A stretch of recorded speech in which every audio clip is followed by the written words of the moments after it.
자, 여러분 인사드리고 시작하도록 하겠습니다. 자, 여러분 안녕하십니까? 네.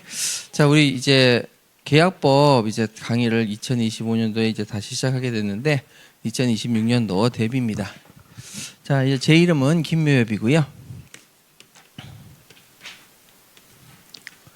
자, 지금 이번에 시험이 끝나고 나서 내년도에는 이제 뭐가 나올까 굉장히 고민을 많이 하고 있는데요. 잘 맞춰야죠 또. 예, 그래서 굉장히 자료 많이 분석하고 교수님들 논문 분석하고 책도 좀 다 사서 보고 이제 또 해마다 새로 개편되는 책이 있으면 보고 차이점이 뭔지 이렇게 해서 올해 또 예상을 한번 잘 해보도록 하겠습니다. 지금 몇 개 걸리는 게 있는데 제가 아무래도 강의를 할 때 매년 시험 때마다 강의했던 부분들이 매해마다 다르기 때문에 여러분들에게 작년도 강의를 들었다 그러면 이제 올해 시험 망하는 거죠.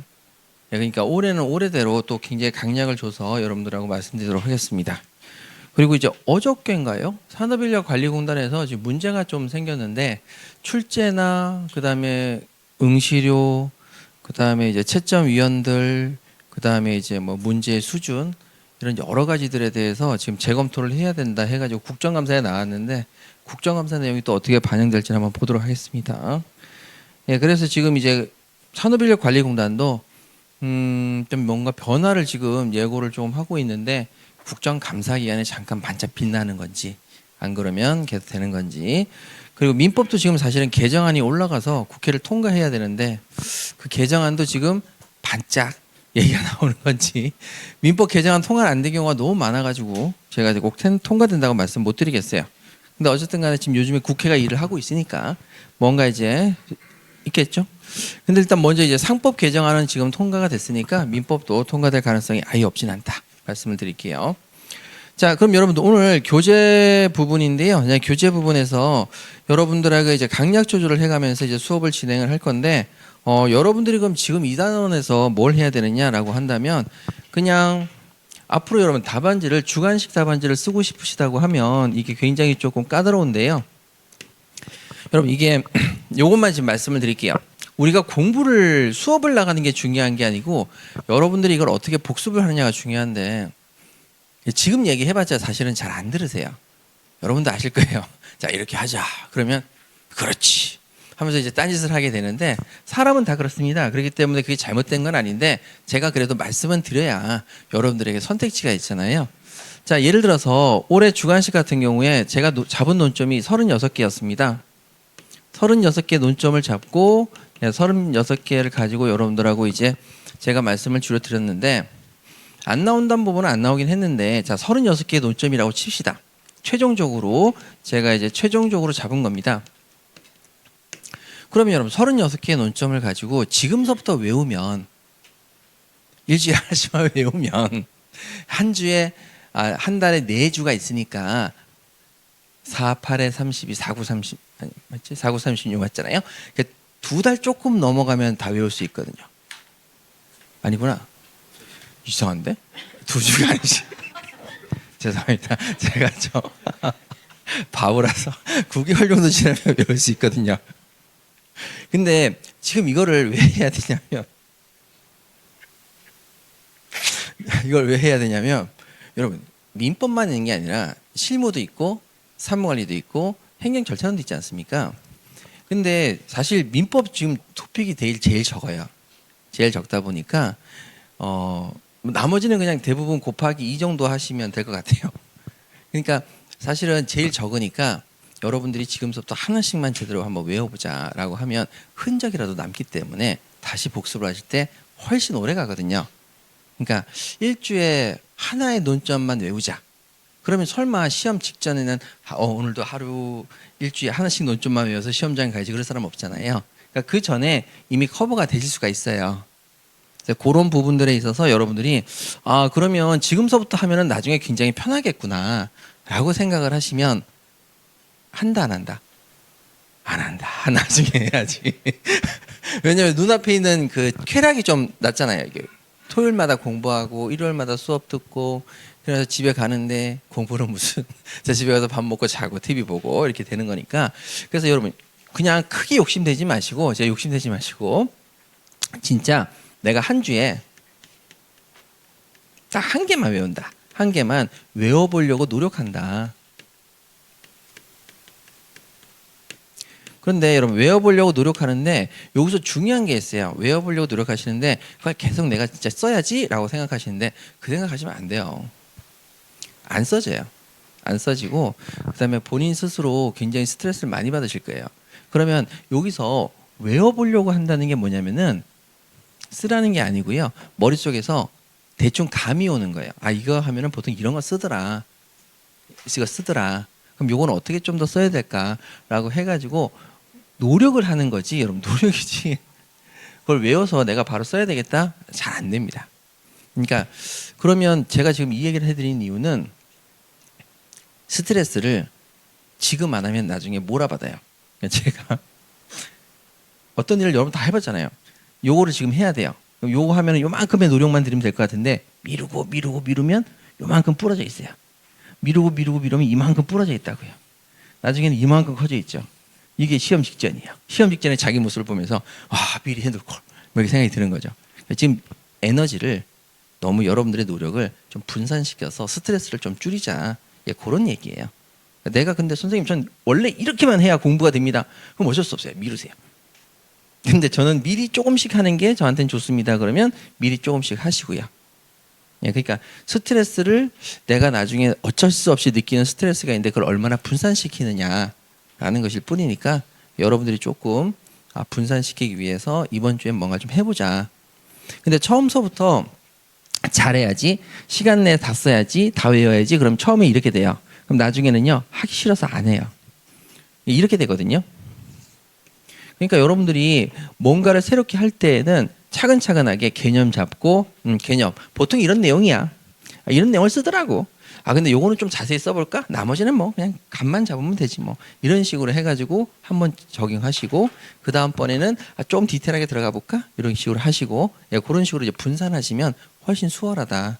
그 말씀을 드릴게요.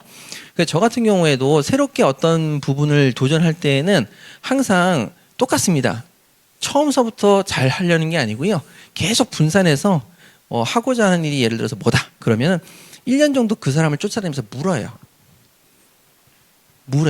그리고 처음에는 가볍게 묻고 이렇게 하면 할 수 있겠구나. 근데 막상 조금 해보면 근데 이런 부분이 있는데 이런 부분은 어떻게 하셨어요? 라고 물어보면 이런 부분 이렇게 극복했죠. 뭐 이런 식으로 조금씩 분산을 하면 충분히 중부 시간을 가지면 뭘 할 때 스트레스를 좀 줄인다. 이렇게 생각하시면 될 것 같아요. 그래서 여러분들 크게 욕심내지 마시고 내가 지금은 미리 보너스 인생을 산다. 보너스 공부를 한다는 생각을 가지고 조금 여유롭게 단계적으로 접근하시면 될 것 같습니다.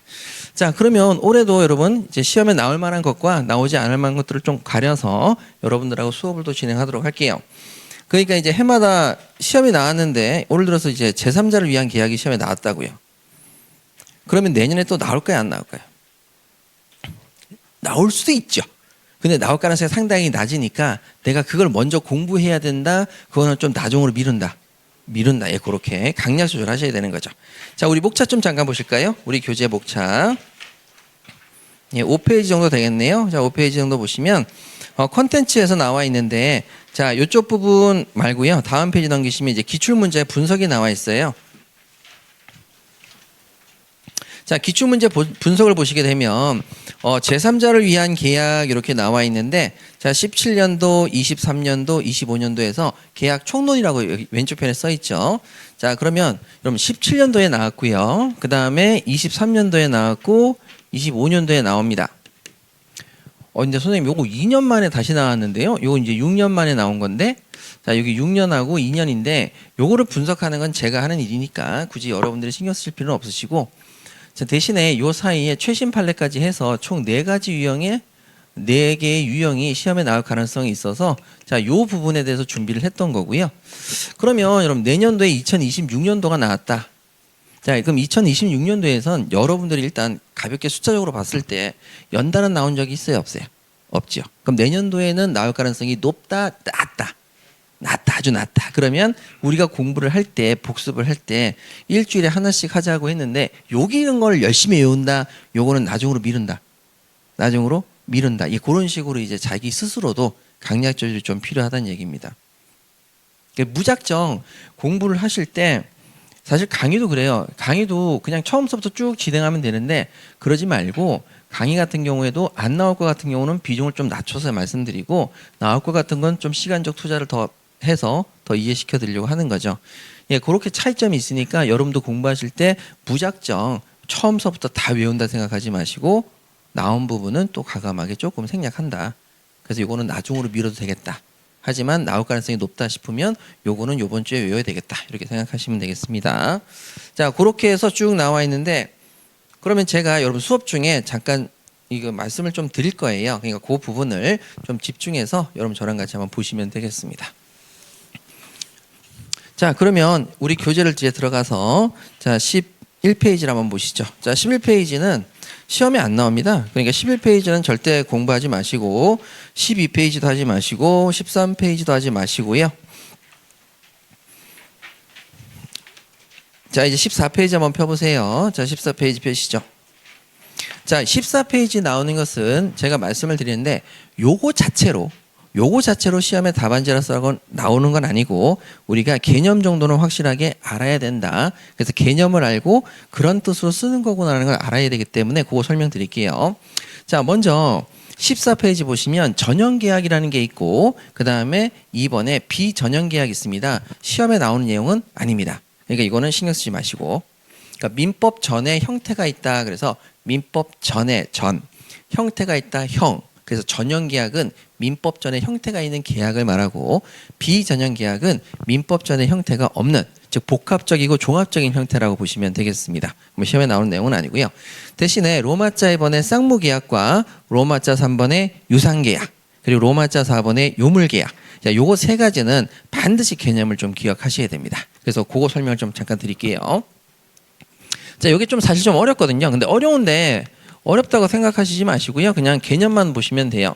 그리고 쌍무계약이라고 하는 것은 나중에 우리 답안지에 쓰실 일이 있거든요. 그러면 쌍무계약하고 편무계약이라는 단어가 먼저 있습니다. 자, 그러면 여기에 대한 개념을 좀 잡아보도록 하죠.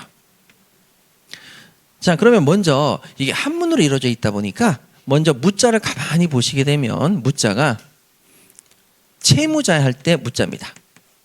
자, 채무. 자, 여기에 이제 무자가 들어간 거거든요. 그러면 쌍은 뭐냐라고 한다면 쌍방 당사자를 뜻합니다. 자, 쌍방 당사자예요. 자, 쌍방 당사자의 그러니까 쌍방 당사자가 모두 뭐를 지고 있다? 채무를 지고 있다. 그런 계약을 우리 뭐라고 부른다?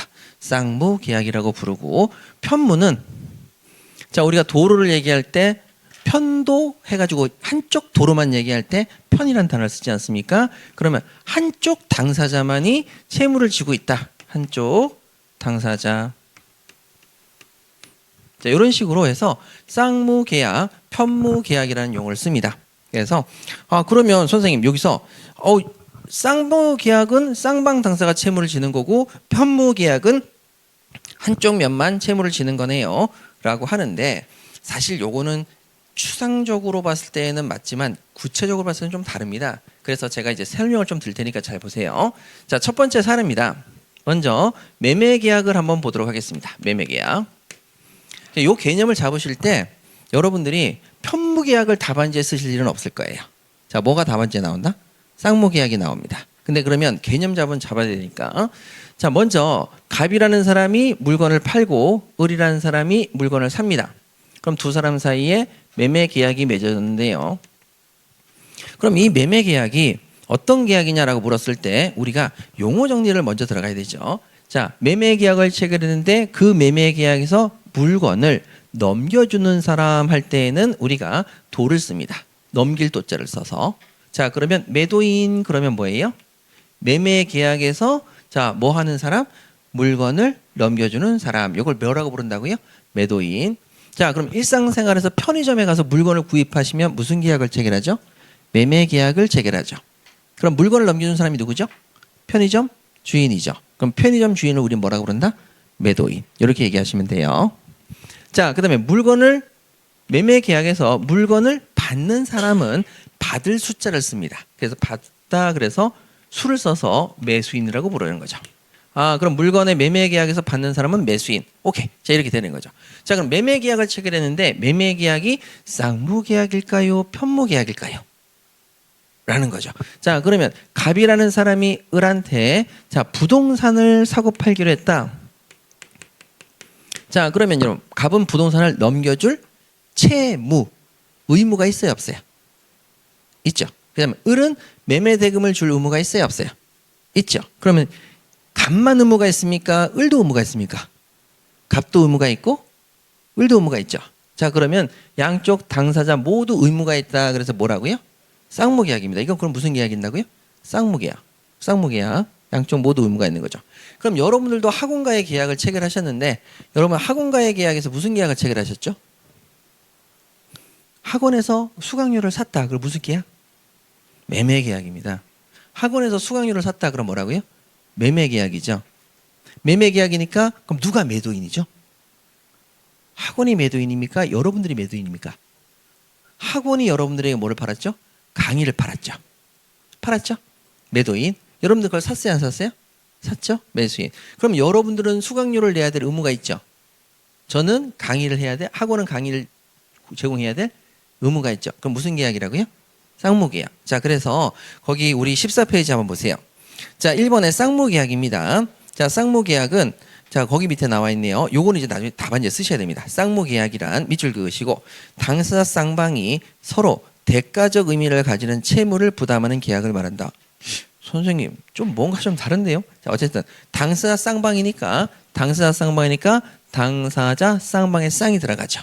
그 다음에 자, 대가적 의미를 가지는 채무. 자, 채무 동그라미를 치시고 채무에 무 동그라미를 치시면 쌍무가 나오네요. 부담하는 계약을 말한다. 이게 쌍무 계약이구나. 근데 제가 여러분 아까 말씀드렸죠. 디테일하게 얘기해서는 좀 약간 틀린 개념이라고. 그래서 그 부분을 좀 잡아드릴 건데 일단 어쨌든 당사자 쌍방이 모두 채무를 가져야 안 가져요? 가지죠? 됐습니다. 자, 그럼 두 번째 증여 계약을 한번 볼게요. 자, 증여는 기부죠, 기부. 네, 그래서 제가 여러분들에게 아이스크림 사드리겠다라고 했는데 여러분들이 좋아요 이렇게 얘기하시면 바로 그냥 서로 어느 한 사람은 주고 어느 한 사람은 대가를 지급하지 않는 증여가 시작됩니다. 자, 그럼 갑이라는 사람이 아이고 내 부동산 내 너한테 줄게 하고 을한테 자, 부동산을 주기로 했어요. 물론 이런 경우는 없는데 어쨌든 말 그대로 이거죠. 이 땅 이거 내가 안 쓰는 땅인데 너 그럼 너 여기다 써 하고 너 가져 이렇게 얘기해서 부동산을 기부했어요. 부동산을 증여합니다.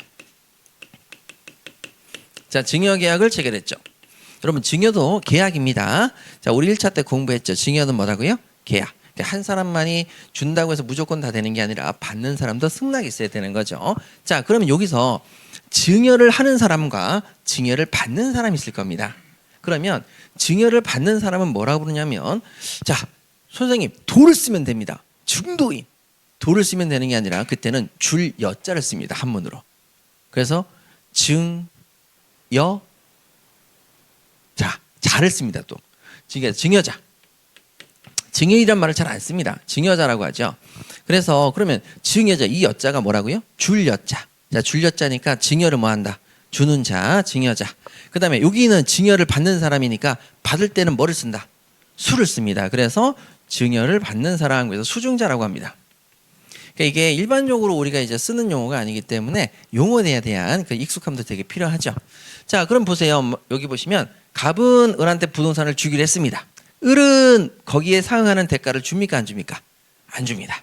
안 줍니다. 그러면 누구만 채무를 가지고 있죠? 갑만 채무를 가지고 있죠. 부동산을 줄 채무를 가지고 있으니까 자, 당사자 모두 채무가 있습니까? 한쪽 당사자만 채무가 있습니까? 한쪽 당사자. 그래서 이것을 무슨 계약이라고 부른다? 편무라고 부릅니다. 그래서 2번에 가시게 되면 자, 편무계약이란 해가지고 편무계약 밑줄 그으시고 당사자 일방만이 채무를 부담합니다. 자, 그 다음에서 당사자 일방만이 채무를 부담한다. 거기까지만 밑줄 그어보세요. 자, 세 번째입니다. 자, 세 번째는 뭐냐면 현상광고라는 게 있습니다. 현상광고. 그럼 현상광고가 나오면 여기서는 현상광고라고 나오면 여러분 여기서 요거 하나를 붙여서 생각하시면 돼요. 현상금 광고입니다. 현상금이 붙어 있는 거죠. 예, 그게 현상광고입니다. 그 현상광고 그러면 이제 파출소 앞에 가면은 사기 또는 뭐 폭행, 치상, 또는 특수절도 뭐 이런 식으로 쭉 나와 있어요. 거기서 이제 현상금이 붙어 있죠. 얼마씩. 예, 그것도 현상 광고고요. 길 가시다가 전봇대에 우리 또리를 찾습니다. 그래서 뭐 개 사진 붙어 있고 고양이 사진 붙어 있고 옛날에 보니까 저기 앵무새 사진도 봤는데 네, 이렇게 붙어 있잖아요. 찾아주시는 분한테 후사함, 뭐 50만 원 드림. 이렇게 되면 그것도 마찬가지로 무슨 광고죠? 현상 광고, 현상금 광고가 되겠습니다. 자, 그러면 갑이라는 사람이 을이라는 사람한테 아니죠. 자, 현상금이 붙어 있는 광고를 갑이 붙였습니다. 전봇대나 이런 데 붙였단 말이에요. 자, 그러면 갑이 붙였는데 거기에 대해서 자, 을이라는 사람이 병이라는 사람이 정이라는 사람이 신고를 했어요. 아, 내가 그 또리를 봤다. 또는 또리를 내가 데리고 있다. 해가지고 을과 병과 정이 갑한테 연락을 한 거죠. 신고를 합니다. 자, 그랬는데 을이 가지고 있는 개를 보니까 또리가 아닌 거예요. 비슷하게 닮았는데. 자, 병이 가지고 있는 개를 보니까 또리예요. 정이 가지고 있는 건 또리가 아닌 거죠. 자, 그러면 누구만 또리를 가지고 있다? 병. 자, 그럼 이때 갑이라는 사람과 병이라는 사람의 관계를 한번 보시죠. 자, 그러면 여러분 여기서 현상금을 줘야 될 사람은 누구죠? 갑. 현상금을 줘야 되는 사람 누구죠? 갑. 얘는 채무를 가지고 있어야 안 가지고 있어요? 채무를 부담하고 있죠. 자, 그러면 을이라는 사람은 신고를 했죠. 병이라는 사람도 신고를 했죠. 정이라는 사람도 신고를 했죠. 그런데 셋 다 가집니까? 의무를 가지고 신고를 나름대로 사명을 가지고 신고한 사람 중에서 병만 채택이 된 겁니까? 병만 채택이 됐죠. 그러면 얘도 신고를 했는데 얘는 돈을 못 받고 얘도 신고했는데 얘는 돈을 못 받고 얘만 돈을 받게 되는 거죠.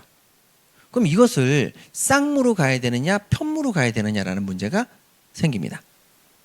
자, 그러면 거기 나와 있는 내용을 한번 보세요. 편무계약 다시 보세요. 자, 당사 절모안이 채무를 갖거나 자, 그 다음 밑줄 그으세요. 당사자 쌍방이 채무를 부담하더라도 서로 대가적 의미를 갖지 않는 채무 밑줄 그으세요. 당사자 쌍방이 채무를 부담하더라도 대가적 의미를 갖지 않는 채무. 이거 답안지에 쓸 리는 없는데 대가적 의미를 갖지 않고 있습니다. 그럼 볼까요? 자, 얘는 현상금을 줘야 될 채무자. 자, 얘는 신고를 해야 되는 의무를 가지고 있었죠. 얘도 신고를 해서 이제 신고를 해야 되는 의무. 네, 연락드릴게요 해서 의무를 가지고 있었습니다. 그러면 얘한테는 돈을 줬어요, 안 줬어요? 안 줬죠. 얘한테도 안 줬죠. 얘한테만 줬죠. 그러면 여러분 이 경우에 얘하고 얘 사이에는 서로 의무를 가진다, 안 가진다? 서로 의무를 가지는데 거기서 말하는 게 대가적 의미를 갖지 않는다는 건 여러분 대가적 의미를 가진다는 게 요거를 다시 와서 보시면은 갑은 대가적 의미를 갖는 대가적 의미의 채무라는 게 뭐냐면 이거죠. 을이 내가 네 부동산을 갖고 싶어. 그러면 내가 의무를 줘야 돼요. 내 의무가 매매대금을 주는 거죠. 그러면 매매대금을 주면 얘는 반드시 돈을 줘야 돼야 안 줘야 돼요? 물건을 부동산을 줘야 돼야 안 줘야 돼요? 줘야 되죠. 그러면 대가적 의미는 내가 이 물건을 받고 싶어? 그럼 내 채무를 이행해. 내 채무를 이행하면 거기에 상응하는 대가로서 얘는 반드시 뭘 할 수밖에 없다? 부동산을 줄 수밖에 없다. 그럼 여기 보세요. 자, 갑이라는 사람과 을인데 얘는 애초에 한쪽 면만 채무자죠. 그러니까 서로 대가적 의미를 가질 필요가 없죠. 근데 여기 보세요. 얘도 채무자고 얘네들도 채무를 다 한 거죠. 신고를 다 했으니까. 근데 얘한테는 돈을 줬다, 안 줬다? 안 줬다. 왜? 얘한테는 돈을 주고 얘한테는 왜 안 줬을까라고 얘기하니까 대가적 의미가 아니다. 네가 신고한다고 해서 내가 걔한테 돈을 꼭 줄 필요가 없다. 채택되는 사람한테만 주는 거고 채택이 안 된 사람한테는 안 주는 거죠. 그럼 이게 무슨 뜻이냐면 채무를 가지고 있고 신고해야 될 채무. 자, 얘도 돈을 줘야 될 채무가 있는데 채무를 이행하면 모두 돈을 줬다. 그 중에서 한 명을 선택한다. 그러면 서로 대가적 의미가 있다, 없다? 없다라고 봐요.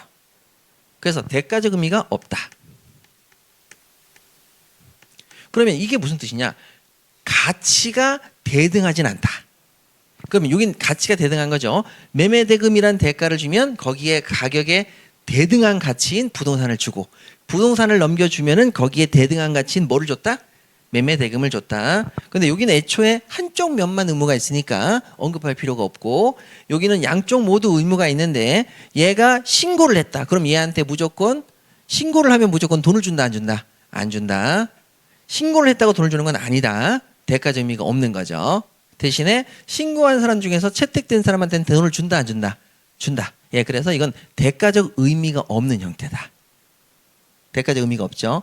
내가 신고하면 무조건 돈 받는다, 그게 아니라 내가 진짜 또리를 가지고 있을 때만 돈을 받기 때문에 대가적 의미가 없는 거죠. 그래서 자, 쌍무계약으로 다시 올라가시면, 자, 우리가 쌍무계약을 답안지에 써야 되는데, 그럼 쌍무계약은 자, 일방만이 채무를 가진다, 쌍방이 채무를 가진다, 쌍방이 채무를 가진다, 쌍방이 채무를 가진다. 근데 뭐가 있어야 된다? 대가적 의미를 가지는 채무여야 된다. 대가적 의미의 채무가 아니니까 이건 편무를 갖죠. 요건 애초에 일방만이 채무가 있는 거죠. 당사자 모두 쌍방이 채무를 가지는데 뭐를 가져야 된다? 대가적 의미의 채무다. 그러니까 말 그대로 내가 주는 것은 너가 주는 것과 서로 대가관계다. 서로 대가관계다. 예, 그렇게 해서 자, 쌍무계약의 개념을 탄탄히 하시죠. 당사자 쌍방이 서로 대가적 의미를 가지는 채무를 부담하는 계약을 말한다. 자, 당사자 쌍방의 쌍, 채무의 무. 그런데 여러분 답안지에 꼭 써야 되는 건 무슨 단어?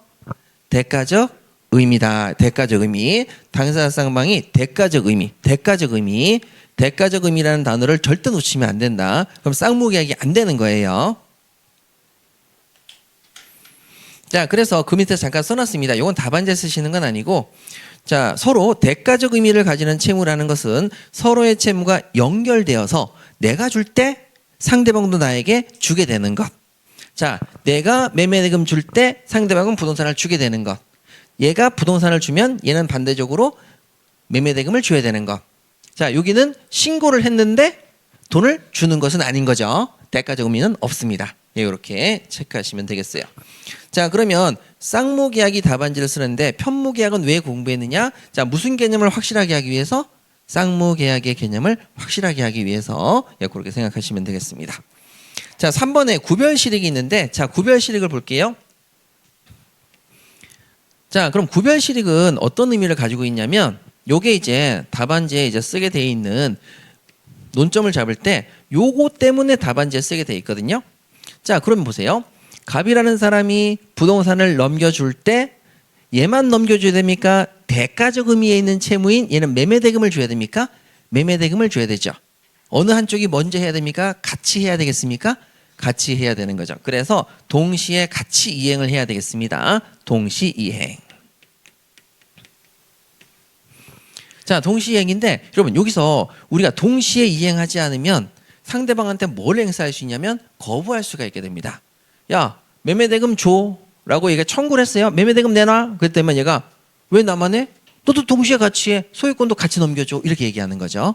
그러면 우리가 어떤 사람이 자신의 권리를 행사한다? 청구권이었죠. 1차에서 공부할 때. 그런데 그 청구권에 대해서 상대방이 거기에 대해서 나는 너 청구권에 대해서 너도 같이 했으면 좋겠는데 우리 쌍무계약이야. 대가적 의미가 있기 때문에 나만 하는 게 아니야. 같이 했으면 좋겠어. 라고 하기 때문에 자, 뒤에다가 동시이행 안 하면 나는 거부할래. 라고 해서 동시이행 항변권이 나오는 거죠. 그럼 동시이행 항변권은 어느 계약에서 나오는 계약, 어느 계약에서 나오는 논점이다?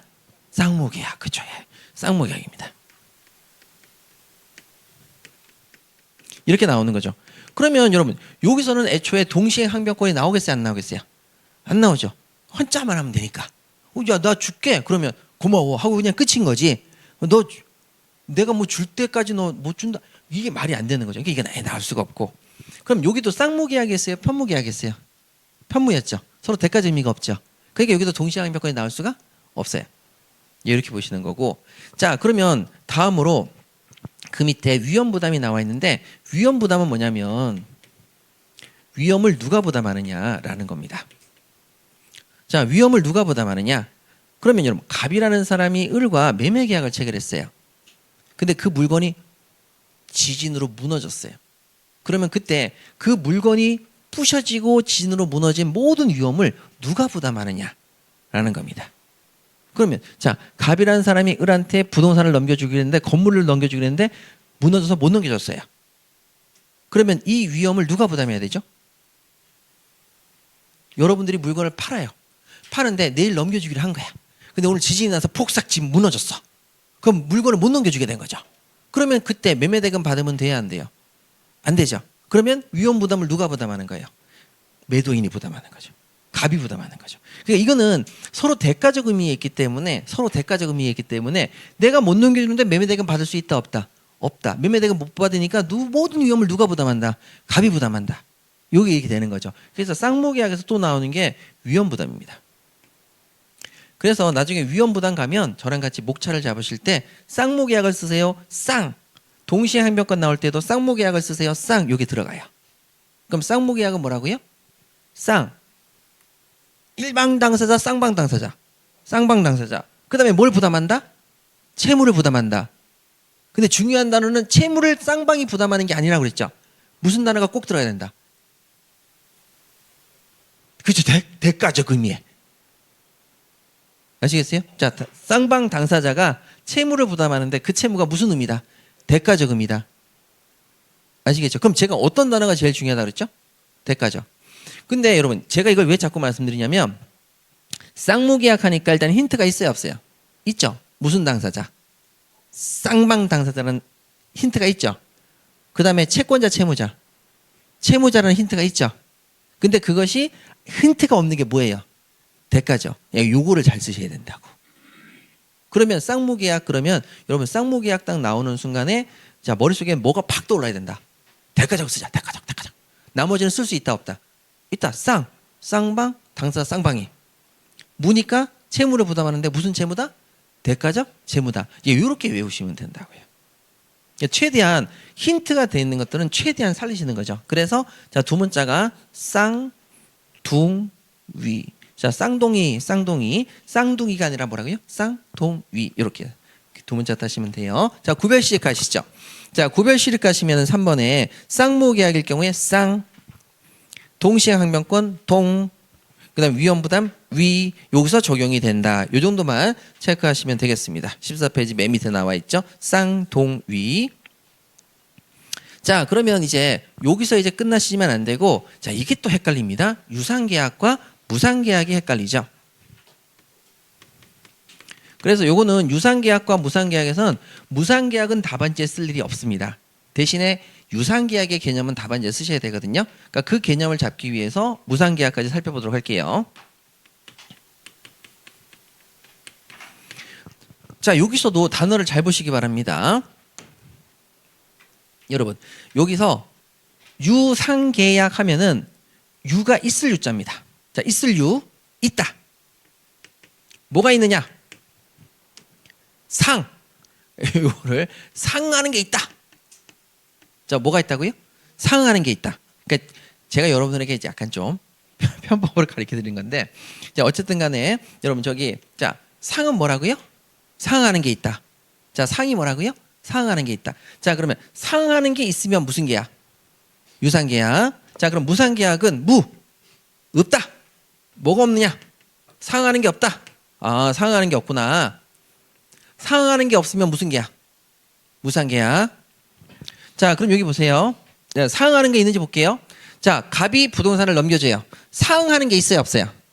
있죠. 매매대금이 있죠. 그러면 쌍무계약인데 동시에 무슨 계약이기도 하다? 유상계약. 상하는 게 있죠. 자 유상계약이 있습니다. 유상계약입니다. 오 맞아. 서로 채무를 부담하고 그 다음에 상하는 게 있지.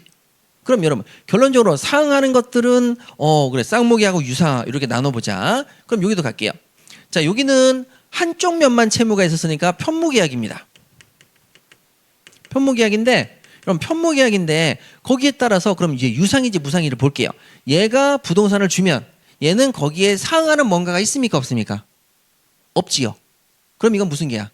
무상계약. 그래서 쌍무계약일 때는 유상계약이고요. 편무계약일 때는 당연히 무슨 계약이 될 수밖에 없겠습니까? 무상계약이 될 수밖에 없습니다. 이렇게 공부하면 되게 쉽죠.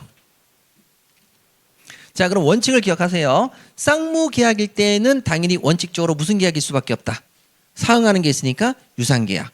편무계약일 때는 한쪽 면만 의무를 짓기 때문에 거기에 상응하는 뭐가 될 수밖에 없다. 무상이 될 수밖에 없다. 그렇게 가시면 돼요. 그러면 이게 원칙인데 자 예외를 볼게요. 현상광고를 볼게요. 얘는 쌍무였어요, 편무였어요? 양쪽 모두 채무를 지고 있었지만 대가적 관계가 없었기 때문에 얘는 편무였어요. 그런데 자, 편무였는데 상응하는 게 있는지 보세요. 자, 얘가 신고를 했더니 상응하는 게 있었어요, 없었어요? 있었죠. 얘는 있었죠. 그러니까 상응하는 걸 아예 안 주는 거예요, 주긴 주는 거예요? 주긴 주는데 대가적 채무는 아니었던 거예요. 대가적 관계는 아니었어요. 얘는 대가적 관계가 아니었고 얘도 대가적 관계여서 당연히 신고하면 다 주는 게 아니었잖아요. 근데 어쨌든 주는 건 있어요, 없어요? 있죠, 상응하는 게. 그래서 얘는 편무계약인데 유상계약이라고 합니다. 그러면 얘 빼고 나머지는 전부 다 어디로 가면 돼요? 쌍무계약은 무슨 계약이다? 유상계약이다. 편무계약은 뭐다? 무상계약이다. 현상광고는 좀 이상하다, 안 이상하다? 이상하다. 예, 그렇게 그냥 가셔서 개념만 잡으시면 돼요. 그러면 유상계약의 단어는 여러분 거기 보시면은 자, 1번의 유상계약을 보세요. 거기는 당사자 쌍방이 자, 대가적 있는 채무예요, 급부예요? 급부죠. 그러니까 급부라는 말이 뭐예요? 상응하는 게 있다, 없다? 있다. 뭔가를 주면 상응하는 뭔가를 급부를 준다, 안 준다? 준다. 대가적 급부가 있다는 얘기를 써요. 근데 그렇게 답안지에 쓰실 일은 없을 거예요. 자, 그러면 여러분 우리 자, 그 밑에 요거를 기억하시기 바래요. 대가적 있는 급부라는 것은 무슨 뜻이냐? 밑줄 그으세요. 나도 주지만 상대방도 주는 것. 나도 주지만 뭐라고요? 상대방도 주는 것. 요걸 무슨 계약이라고 부른다? 유상계약. 자, 여러분 여기는 유상계약은 뭐만 기억하시면 된다? 상응하는 뭔가가 있다. 나도 주지만 상대방도 준다. 자, 그럼 여기 다시 한번 갈게요. 양쪽 모두가 상응하는 여기서 대가적 관계에 있는 채무를 지다 보니까 얘도 준다면 얘도 주고 상응하는 뭔가가 있어요, 없어요? 있죠. 얘만 주고 얘는 안 주니까 상하는 무언가가 있어요, 없어요? 없으니까 무상이죠. 근데 얘는 얘도 주고 얘도 주는 거. 자, 상하는 뭔가는 있어요, 없어요? 있죠. 근데 대가적 채무는 아니기 때문에 누구한테 줄지는 모르겠어요. 하지만 어쨌든 상하는 게 있어요, 없어요? 있어요. 예, 그런 얘기입니다. 그러면 선생님, 유상계약은 뭐냐?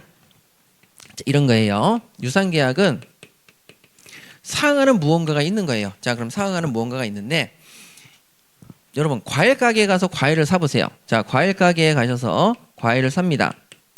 그러면 자, 갑이라는 사람이 과일을 파세요. 을이라는 사람이 과일을 사요.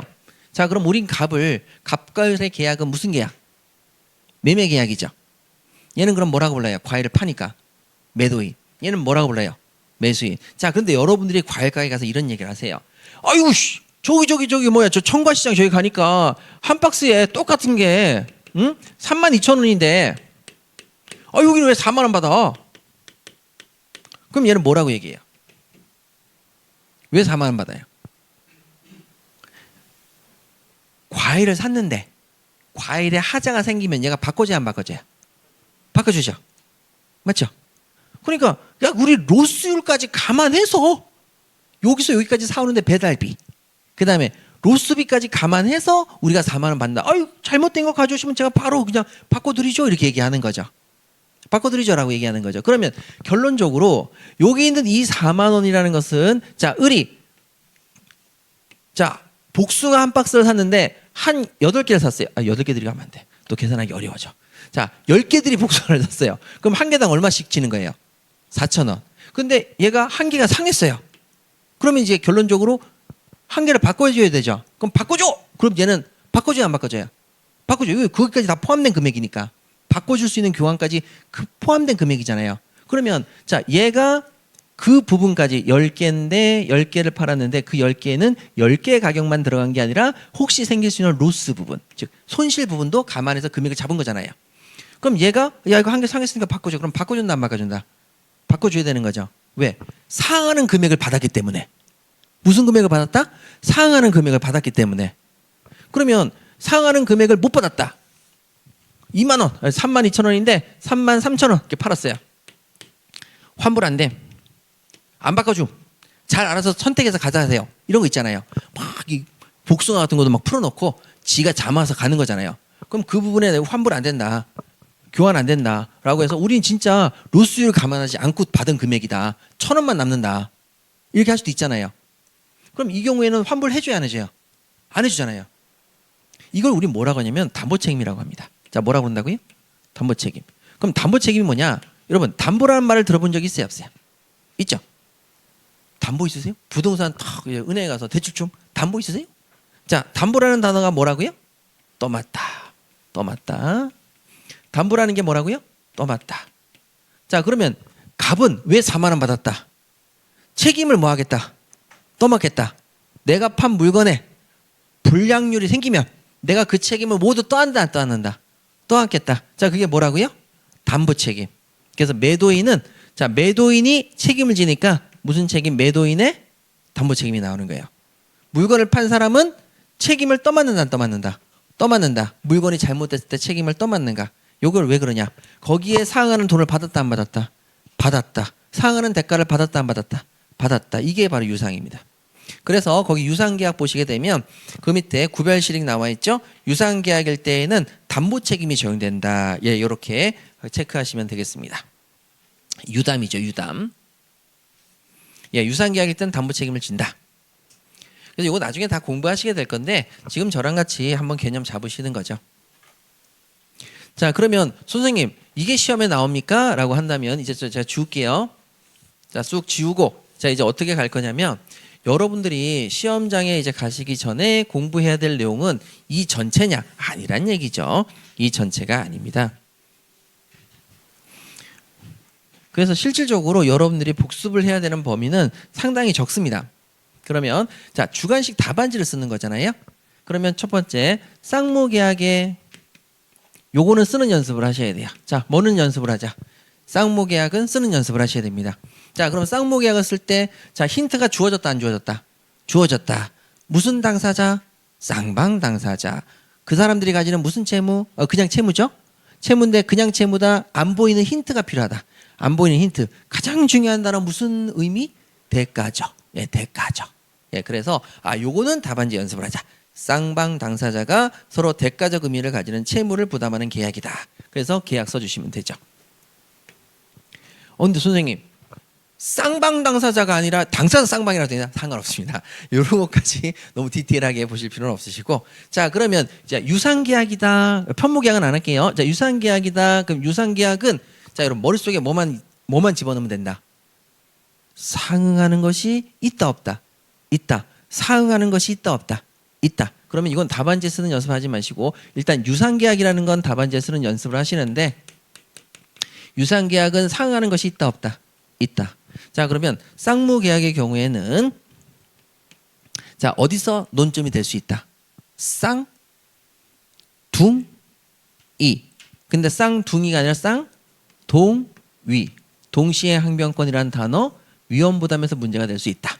그러면 나중에 동시에 항변권과 위험부담이라는 단어를 공부하시게 될 건데 일단 머릿속에다가 뭐만 집어넣으시면 된다. 동시에 항변권이라는 게 있겠구나. 위험부담이 있구나. 예, 이렇게만 일단 머릿속에 집어넣으시면 된다. 그것만 낯설지 않으면 된다.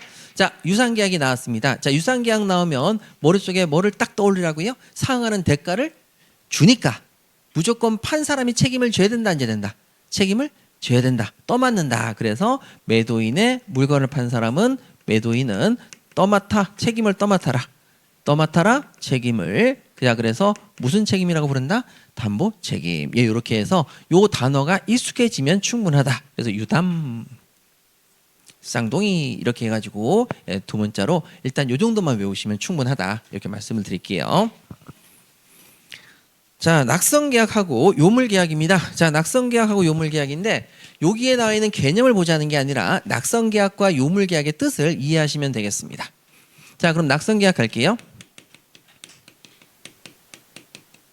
자, 낙성계약은 이런 겁니다.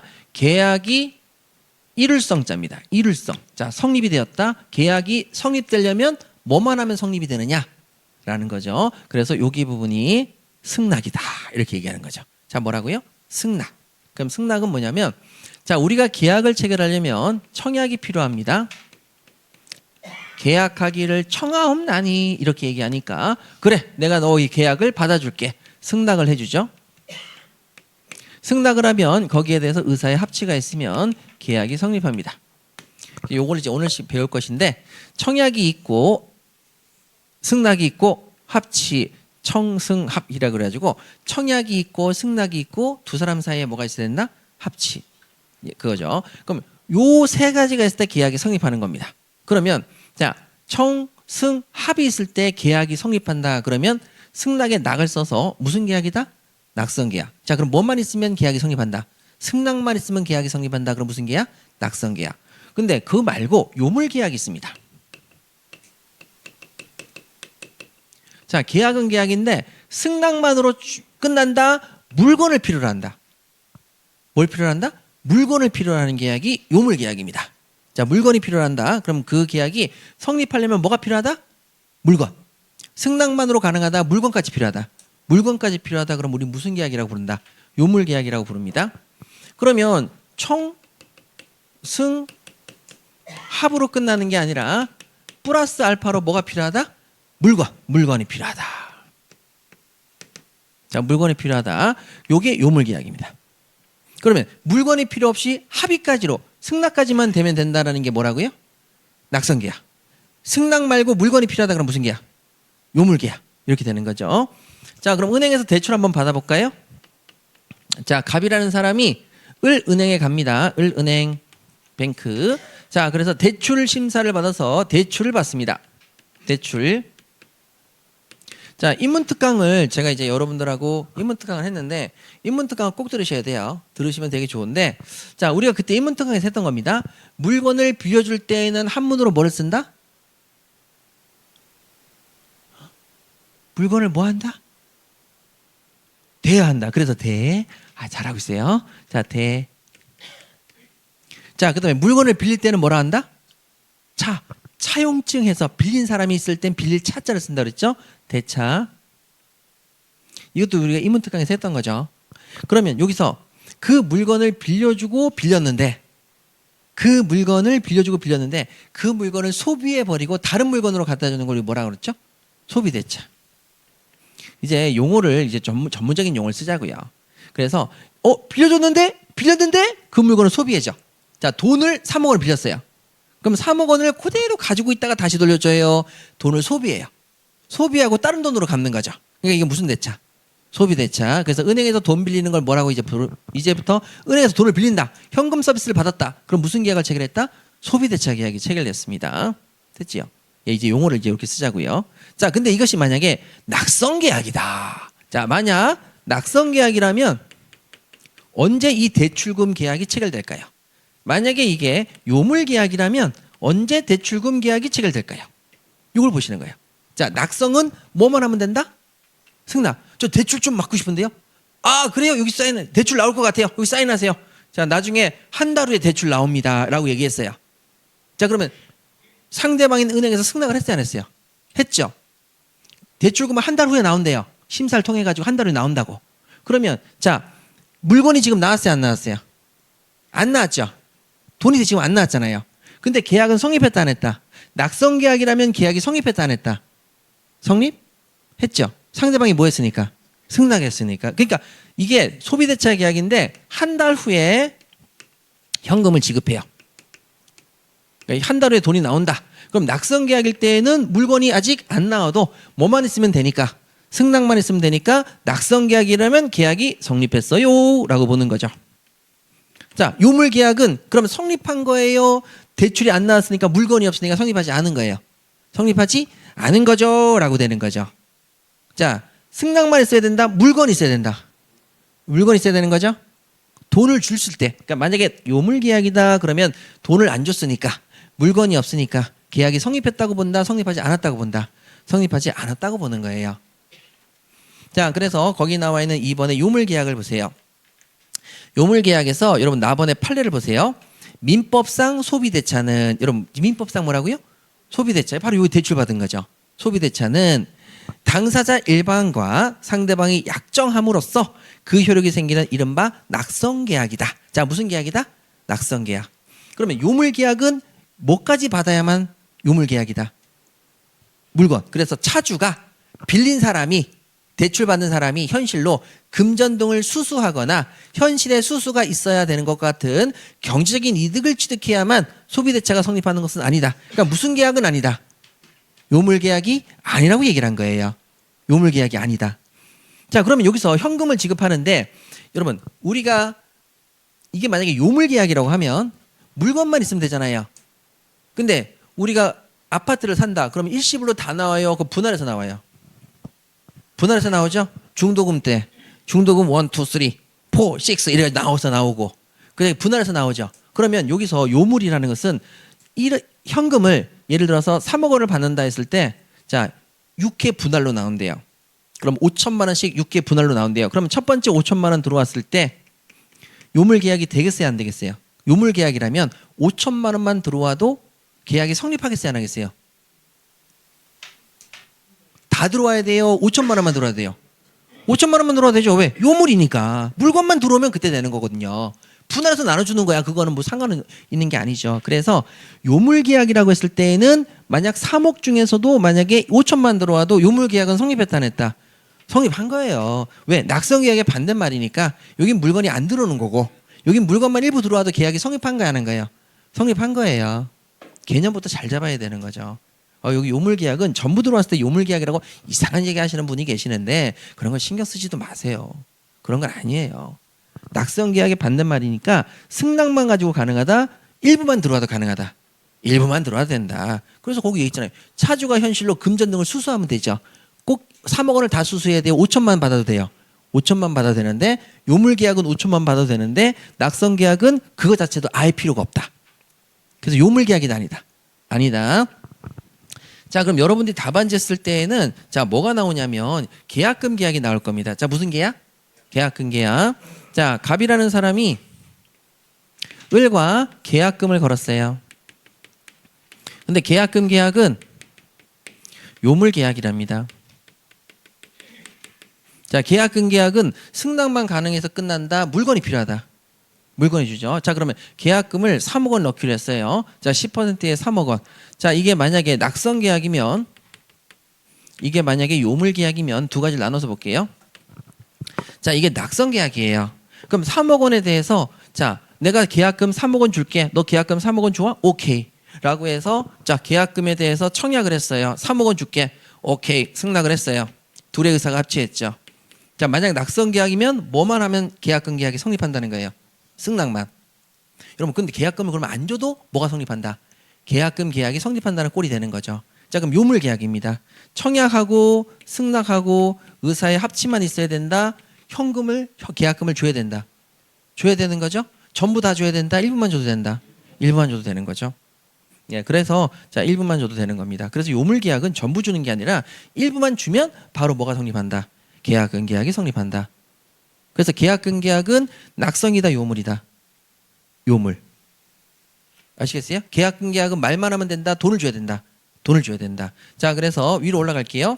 자, 1번에 낙성 계약은 답안지에 쓰실 일이 없습니다. 당사자들의 의사 합치만으로 성립한다. 아, 됐어요. 그냥 넘어가시고.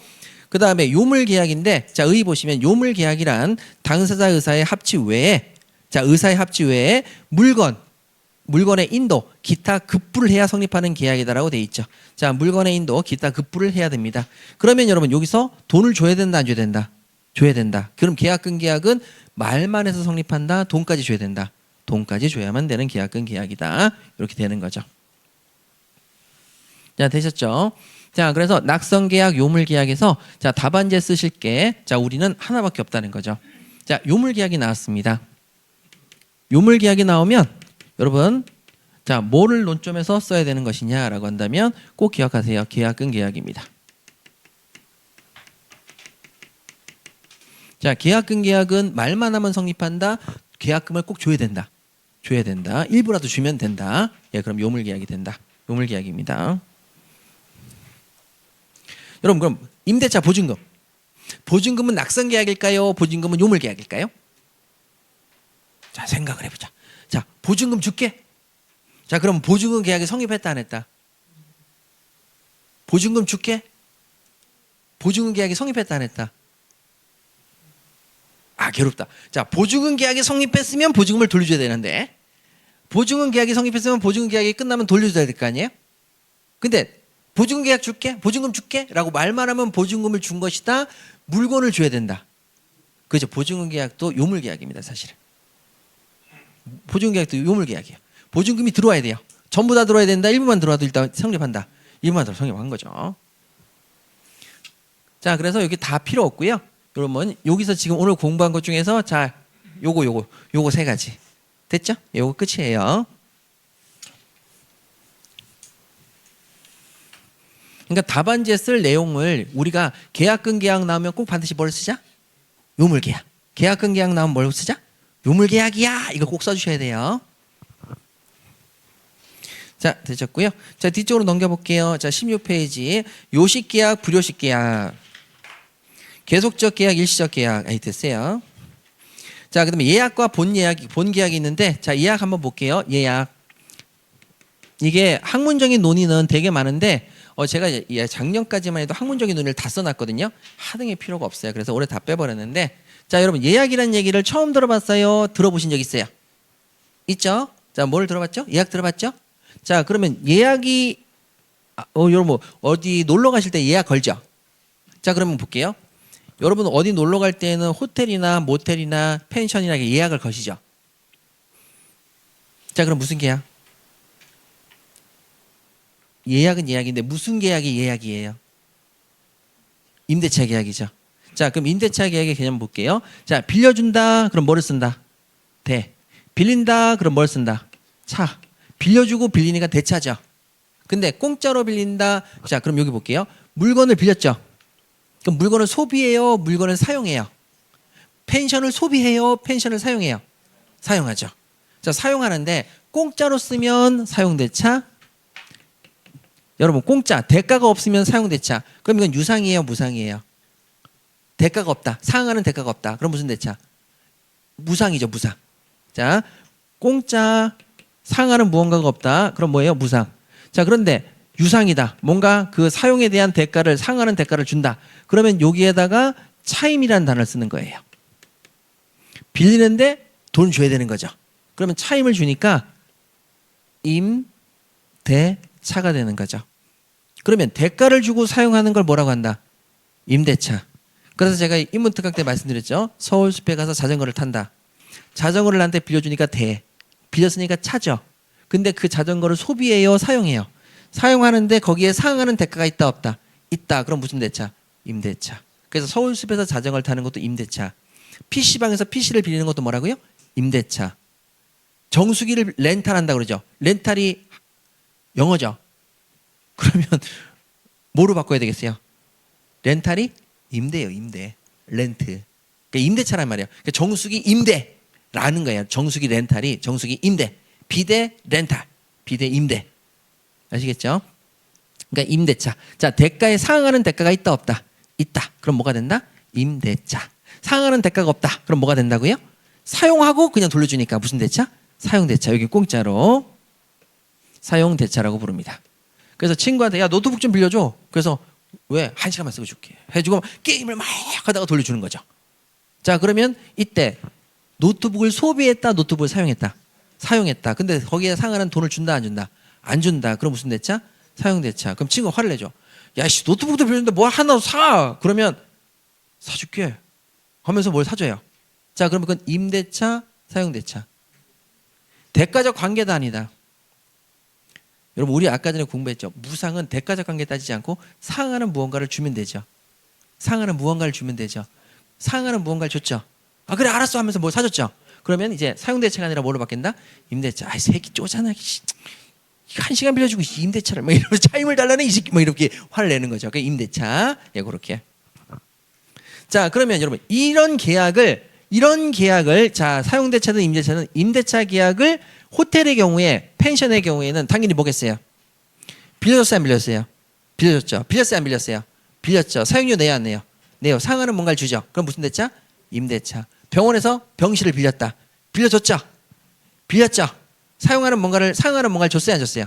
줬죠. 그럼 뭐예요? 임대차. 이렇게 되는 거죠. 자, 그러면 임대차를 계약을 체결하셔야 돼요. 자, 임대차 계약을 체결하셔야 되는데 임대차 계약을 체결하기 전에 뭐를 걸어요? 예약을 건 거예요. 여러분들 호텔을 예약했다라는 거는 뭐예요? 임대차 계약을 뭐 했다? 예약했다. 임대차를 예약한 거죠. 그래서 여러분 거기 16페이지 보시면 자, 임대차 계약을 뭐라 그래요? 본래 체결하고 싶은 계약. 그래서 무슨 계약? 본계약. 본래 체결하고 싶은 계약. 그래서 무슨 계약? 본계약. 그래서 2번이 본계약이에요. 자, 그럼 1번에 예약을 갈게요. 장래에 본 계약을 체결할 것을 미리 예정하는 계약. 여러분, 자, 여기 예자가 뭐라고요? 예정하는 계약. 본 계약을 미리 체결한다. 미리 본 계약을 체결할 것을 미리 뭐한다? 예정한다. 아시겠죠? 계약 체결할 것을 미리 뭐한다? 예정한다. 전 내가 가서 본 계약 체결할 때니까 그 전에 미리 뭐 하겠다? 예정하겠다. 본 계약 체결을 뭐 하겠다? 예정하겠다. 임대차 계약 체결을 뭐 하겠다? 예정하겠다. 자, 그럼 언제부터 투숙하세요? 그러면 4월 15일부터 투숙합니다. 라고 얘기를 하는 거죠. 그러면 여기는 4월 10일 날 본 계약 체결할 것을 미리 뭐 했어요? 예정했죠? 본 계약 체결할 것을 뭐 했어요? 예정했죠. 이게 뭐라고요? 예약. 예정하는 계약을 뭐라고? 예정을 뭐라 한다? 예약. 예정하는 계약. 자, 본 계약을 미리 예정하는 계약. 아, 나 임대차 계약을 4월 15일 날 체결할 거예요. 라고 4월 10일 날 예정을 했죠. 미리 예정하는 계약. 이걸 무슨 계약? 예약. 예약 계약이라고 합니다. 여기 본 계약 이렇게 되는 거죠. 자, 이렇게 정리하시면 됩니다. 그러면 여러분 여기서 어떻게 하면 본 계약으로 넘어가죠? 예약을 4월 10일 날 걸었죠. 그럼 4월 15일 날 어떻게 하세요? 가서 뭐 한다? 체크인 한다. 체크인 하게 되면 예약이 뭐로 바뀐다? 계약으로 바뀝니다. 여기 체크인이죠. 그치. 자, 체크인. 이 정도를 할 줄 안다는 거죠. 제가 영어가 잘 안 들리거든요. 그러니까 저는 이제 동남아시아권을 가기를 원합니다. 동남아시아 가면 한문을 읽을 수가 있는데 영어가 안 돼요.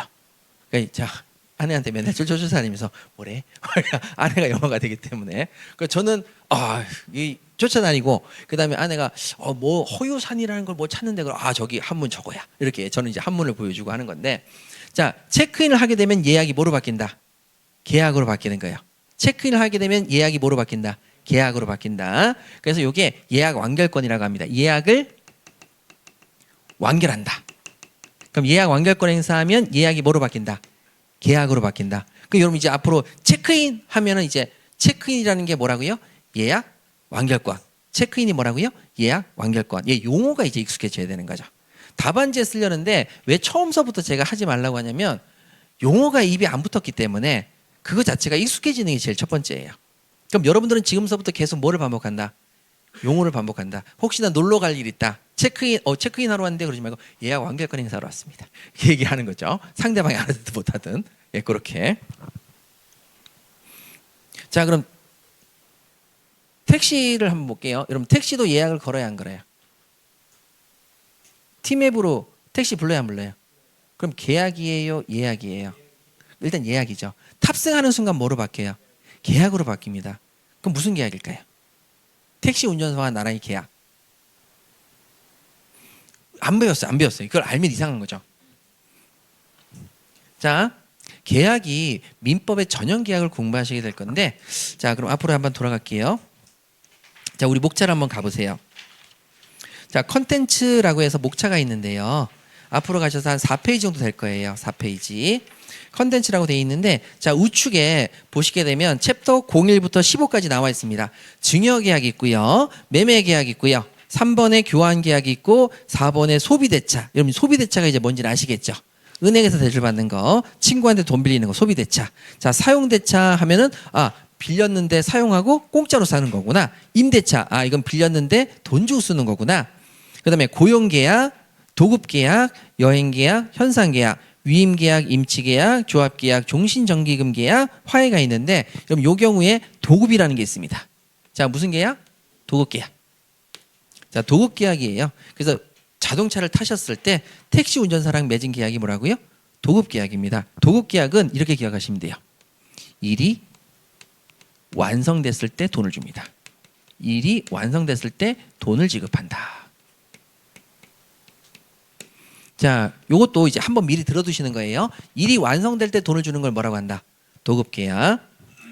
자, 그럼 위임계약이 있습니다. 위임계약은 일이 완성이 아니라 일을 하는 과정에서 돈을 받는다. 과정만으로 돈을 받습니다. 돈을 지급해야 됩니다. 일을 하는 과정만으로 돈을 지급해야 되는 게 무슨 계약이다? 위임계약입니다. 자, 그럼 병원에서 의사 선생님한테 수술을 받았어요. 암 수술을 받았는데 제거가 안 됐어요. 돈 안 줘요, 돈 줘요? 줘요. 그러면 위임계약, 도움계약? 위임계약입니다. 행정사가 됐는데 인허가를 받기 위해서 500만 원 받았어요. 허가가 안 나왔어요. 그럼 돈 안 받아요, 돈 받아요? 받아야 되죠? 그럼 무슨 계약? 위임계약. 자, 택시를 타고 목적지 가져갔는데 목적지랑 정반대. 광주 갑시다. 그랬더니 저쪽 전라남도 광주를 간 거죠. 경기도 광주가 아니라. 그럼 여러분 목적을 달성했다 못했다? 돈 준다 안 준다? 안 준다. 그럼 무슨 계약? 도급계약. 이렇게 되는 거죠. 자, 그다음에 공사장에서 공사를 한다. 그러면 자, 인테리어를 얘한테 맡겼다. 또는 타일을 붙이는 걸 얘한테 맡겼다. 타일을 붙이면 돈을 준다 안 준다? 준다. 타일을 안 붙이면 돈을 준다 안 준다? 안 준다. 그럼 무슨 계약? 도급계약. 그래서 우리가 하도급이라는 단어를 쓰죠. 하도급이라는 뜻이 그럼 뭡니까?